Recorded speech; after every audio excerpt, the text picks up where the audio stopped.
અભય થઈને નિષ્પક્ષતાથી નિરપેક્ષ રીતે વાસ્તવિકતાનો અરીસો રૂપી સચોટ માહિતી લાવતો સત્યની સાથે અભય ટાઈમ્સ। સુરતના અડાજણ વિસ્તારમાંથી દેવી પૂજક યુવાનનું અપહરણ કરી જઈ હત્યા કરનાર હત્યારાઓની અડાજણ પોલીસે ઝડપી પાડ્યા છે। અડાજણ વિસ્તારમાં હત્યાની ઘટનાને લઈને અડાજણ પોલીસે હત્યારાઓને પકડવાના ચક્રો ગતિમાન કર્યા હતા, જેમાં અડાજણ પોલીસે સગીર સહિત હત્યારાઓની ધરપકડ કરી રિમાન્ડ મેળવવાની કાર્યવાહી શરૂ કરાઈ છે। સુરતની અડાજણ પોલીસે રવિ રાજુ સુરેલા અને ભરત રમણ વાઘરીની ધરપકડ કરી છે। મહિલા સાથેના અનૈતિક સંબંધોમાં આ હત્યા થઈ હોવાનું પ્રાથમિક તપાસમાં બહાર આવ્યું છે। કૌટુંબિક મહિલા સાથે મૃતકને અનૈતિક સંબંધો હતા અને ત્યારબાદ સમાધાન માટે વાટાઘાટો ચાલતી હતી અને આ હત્યાનો બનાવ બન્યાની વિગત હાલ સામે આવી છે। અડાજણ પોલીસ સ્ટેશનમાં એક ખૂનનો ગુનો બનેલો છે, જેની અંદર દેવી પૂજક સમાજમાં અંદરનો બનાવ છે।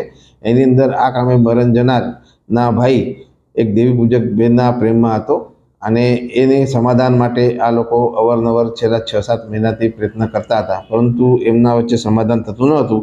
અને ગઈકાલે આ જે બનાવ બન્યો એના એક દિવસ પહેલાં આ લોકોએ સમાજ માટે એસએમસી આવાસ પાસે ભેગા થયેલા અને અચાનક આ કામના આરોપીઓ ત્યાં આવેલા અને એ લોકોને સમાધાન ના કરી અને આ કામે જે મરણ ગનાર છે જયંતિભાઈ એને ઉપાડી અને રિક્ષામાં નાખીને એને જહાંગીરપુરા બાજુ લઈ ગયેલા હતા અને ત્યાંથી એને મારી અને પાછા ફરીથી ત્યાં નાખી ગયેલા। એ દરમિયાન એમને વધારે મૂળ માર વાગેલો હોય અને બીજી ઈજા થઈ, જેથી એનું મરણ ગયેલ છે, એટલે ખૂનનો ગુનો દાખલ કરવામાં આવેલ છે।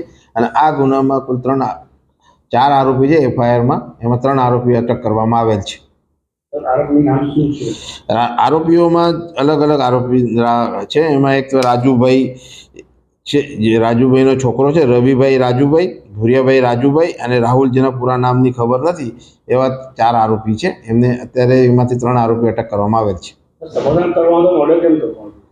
આમાં સમાધાનમાં એમનું સમાધાન થયું નહીં અને એટલે એ લોકોને લાગ્યું કે હવે પૈસા બી મળશે ને આ લોકો અને ફરીથી એ લોકો ભાગી જવાની પેરવીમાં હતા, એટલે ફરીથી એ લોકોએ પેલા ભાઈને સમાધાન કરવા જે આવેલો આરોપી જે દીપકભાઈ કરીને છે એનો ભાઈ જયંતિભાઈ, એ સમાધાન કરવા એને ઉપાડી લઈ ગયા અને મૂળ માર મારે અને પછી મરણ ગયેલ છે। હાલ 3 આરોપી પકડવામાં આવે છે।